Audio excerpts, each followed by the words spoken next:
Hello everybody, Mike from Second Chance Bird Dogs here. Do a little video for you on, we're going to call it e-collar training. But what a lot of people don't realize, and I run into this a lot in the dog world, is e-collars are not a bad thing. But when I bring up e-collars to a lot of people, they kind of shrug their shoulders and they kind of like, we don't want to use that. We don't want to go there with our dog. What they don't realize is the benefit to having that e-collar and what it means for the safety of your dog. Another thing that I want to bring up in this video is the fact that we don't use an e-collar to control our dog. And that's a big misconception when it comes to e-collars, is everybody thinks, I'm going to get an e-collar, I'm going to put it on my dog, and as soon as I put this around my dog's neck, my dog is automatically cured. All of my problems are solved. And that is not true at all. The e-collar, for me, is for emergency purposes only. Either my dog's getting hurt, someone else is getting hurt, or my dog's going into harm's way.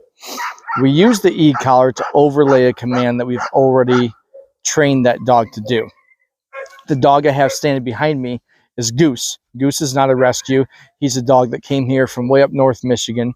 Somebody had him, and they put a post on Facebook and said, hey, I've got a dog that every time I let him outside, he runs away. And there were multiple comments on there, people saying, you need to get an e-collar, you need to get a GPS collar, you need to do this, you need to do that. I could tell the person was quite overwhelmed by all the response. So I messaged her and I said, hey, I want you to look into this. And I told her about the Dog Trip Pathfinder 2. I said, but you can't just simply get that, throw it on your dog, and expect your problems to go away. You have to train that dog. And she said, well, can you help me out? So, well, in good fashion, sure enough, here we are. We've got Goose now. So I've got Goose here, I've got Goose out there, and I've got a Moose. So I've got a lot of ooses here in the kennel. So Goose is here for a 2-week board and train, and I'm going to do a series of videos with you to explain how I'm going to get Goose to be able to go outside and roam around free. Now, I don't think that you can ever just let a bird dog run free. Okay, it's not going to happen. This guy's a hunting dog. It's in his blood. He wants to be out there, right? He wants to be hunting. So I wouldn't say you could ever just have a dog until he's 8, 9, 10 years old and calm down. You don't ever have a dog that can just run free, run wild, right? This guy's only 1.5 years old. He's full of piss and vinegar. He wants to have fun. But at least we'll have a dog that, A, we have a GPS collar on. We know where he's at. And B, he knows what that GPS collar does. The Dog Trip Pathfinder 2, I can set a geo fence around a certain area. When he gets to that borderline, it's going to tell him, hey, you're too far. You need to come back. He'll know to come back. But we're going to train him so that he knows to come back.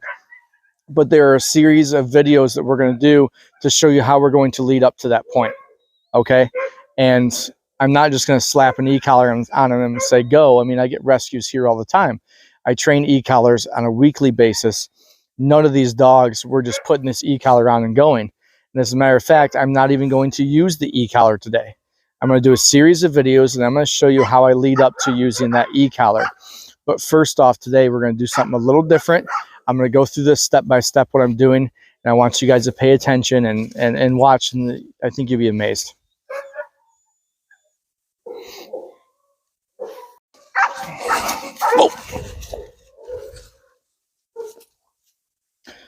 Okay, so the first tool we're going to be using in our series of learning how to use the e-collar with this dog is something called a leash and something called a prong collar. I want you all to see this up close. This is called a Herms Springer prong collar. You can get these on Amazon. You can get these at most pet supply stores. I like the Herms Springer because I like the way that they are. I believe this is the 2.5 mil one. They sell bigger ones. There's no need for it. And this is a very good tool to help a dog learn how to walk on a leash. Now, I know what you're saying. I thought we were e-collar training. Yes, we're e-collar training, but there's steps to go up to that. What I want to do today is I want to put this on Goose for the first time, and we're going to walk him on a leash.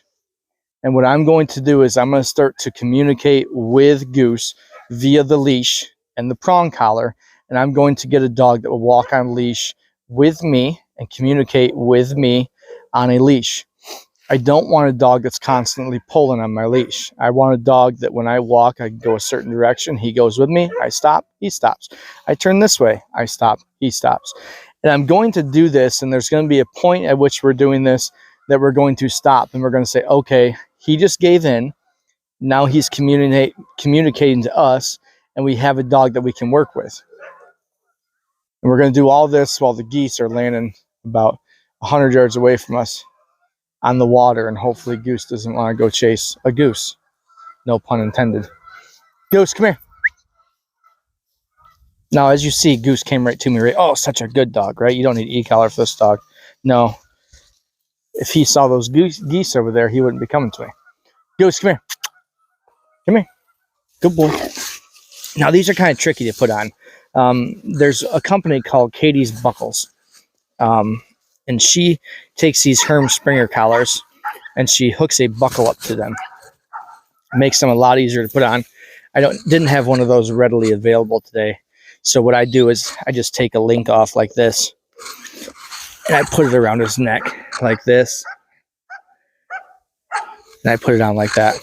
Now I want to make sure that this is loose. Okay, I don't want this tight all the time. This has to be loose, because what we have to do is we got to be able to communicate to Goose when something is good and when something is bad. And as I was walking him out here, he was literally pulling me across the yard. And I think within the first couple minutes, you're going to watch a dog go from wanting to pull away from me to wanting to be with me real fast. Now, I haven't given him any pressure on this yet because I want to be able to get this on video. Here it goes. But you're going to watch a dog. And at first, I'm going to stand right here.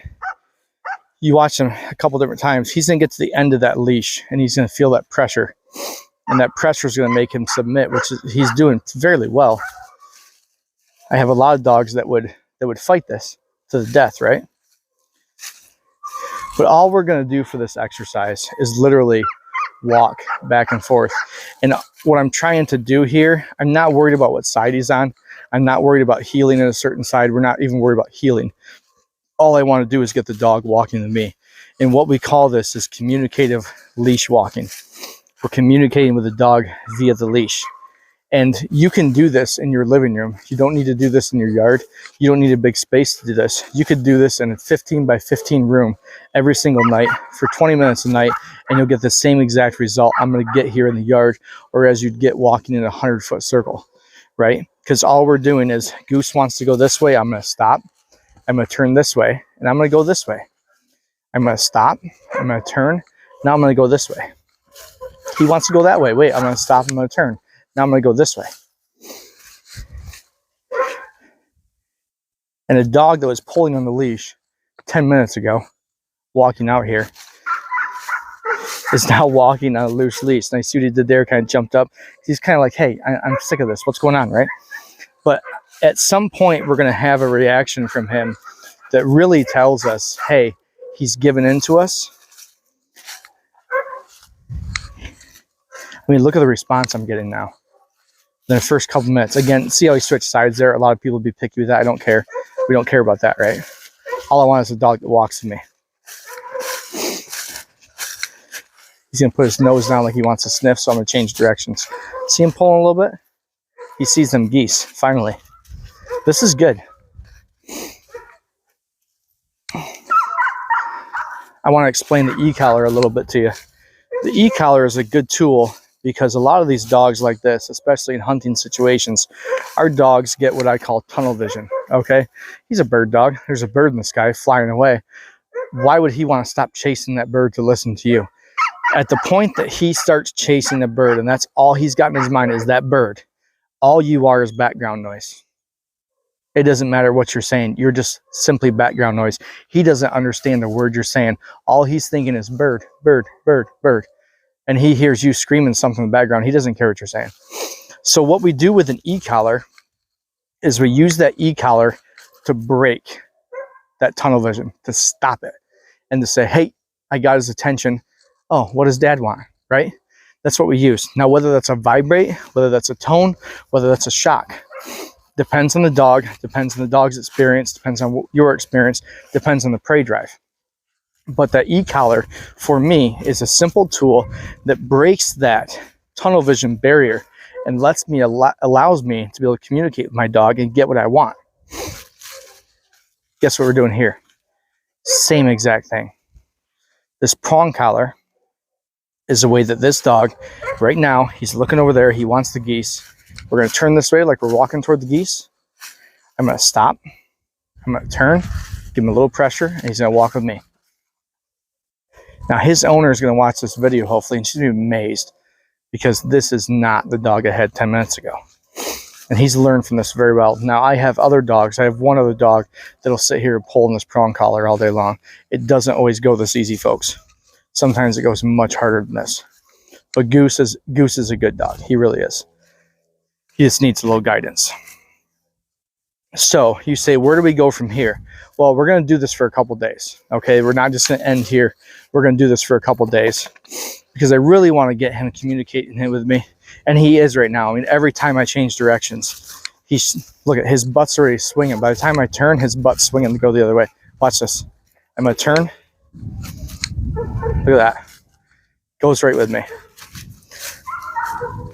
I'm going to let this leash down. Goose. Remember, there's geese over there. That's what he wants. A lot of times, if I want to distract a dog, I'll just tie another dog up out here. And that'll distract him enough where he has to start paying attention to me because he doesn't know which way we're going. But this guy's response to me right now is fantastic. Really like what I'm seeing. You say, what does this have to do with e-collar training?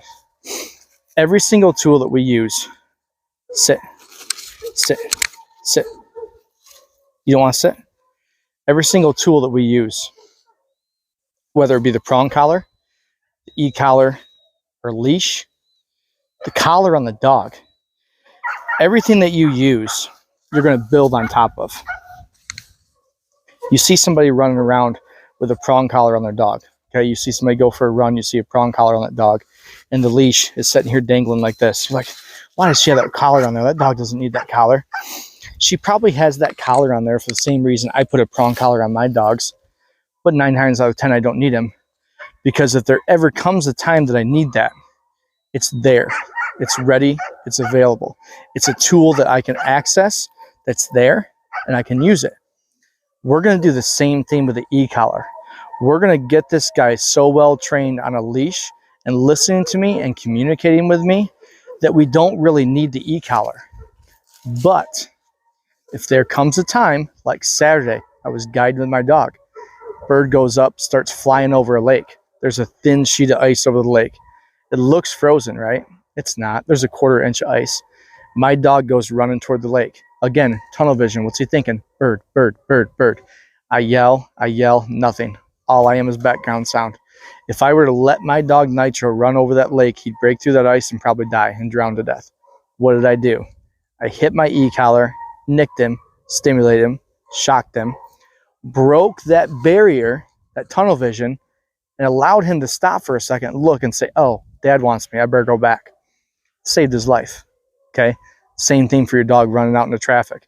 You live by a busy road, dog running out in the road, dog running toward another dog that you know is going to want to fight him. Several reasons. So we want these tools at our availability. That does not mean we need to use them all the time. And he just did something that I like, and I don't know if you guys caught it, but he reached up and he kind of nudged me his leg and started smelling me. Right now, him smelling me, he's all about me now. Look at this, all about me. See him looking at me? Good boy, good boy. That's what we want. We want to communicate. This session is pretty much done now. We're going to do another one of these tomorrow. And we're going to build, like I said, these building blocks up to the e-collar. We're going to build up to a check cord where we have a 50-foot check cord without the prong collar. I don't use a prong collar with a check cord.